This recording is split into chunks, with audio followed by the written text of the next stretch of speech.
presented by DD Production House। हमरा सही के तुझे पटियने ओकरा नूने पढ़ा को खियने ओकरा नूने पढ़ा को खियने हमरा सही के तुझे पटियने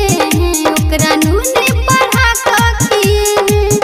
हम रहै छी अकेला रोज खेलै छतु खेला हम रहै छी अकेला रोज खेलै छतु खेला अब भोर साँझ सुनबे गली हमरा साई के एनर्जी करै छ खाली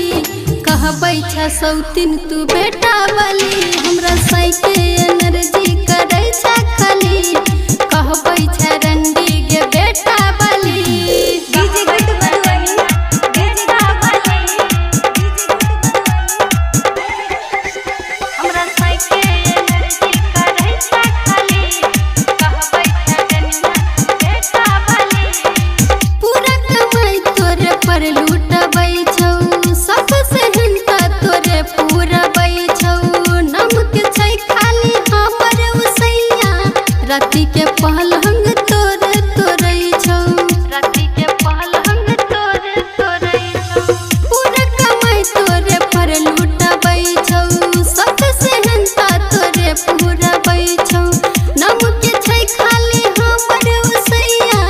राति के पहलंग तोरे तोरै छौ तोरे तोरै हो छौ लाजने शरम केहन करे छकरम हो छौ लाजने शरम केहन करे छकरम रोज चुसबै छ होठ लाली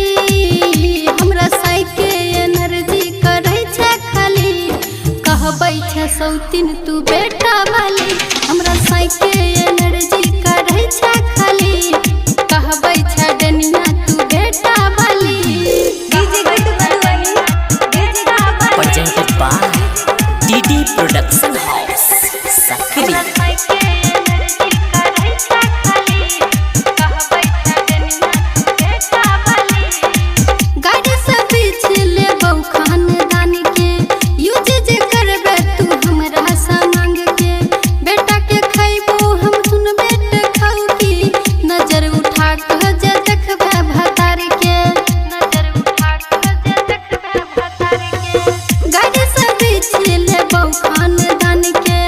यूज जे करबे तू हमरा से मांग के बेटा के खैबो हम सुनबे त खाऊ की नजर उठा के जे देखबे से मांग के कहौ राजनंदनी मारबोगे बढ़नी कहौ राजनंदनी मारबोगे बढ़नी राइटर राजा देतौगे गाली हमरा साई के एनर्जी करै छ खाली कहबै छ सौतिन तू बेटा वाली हमरा साई के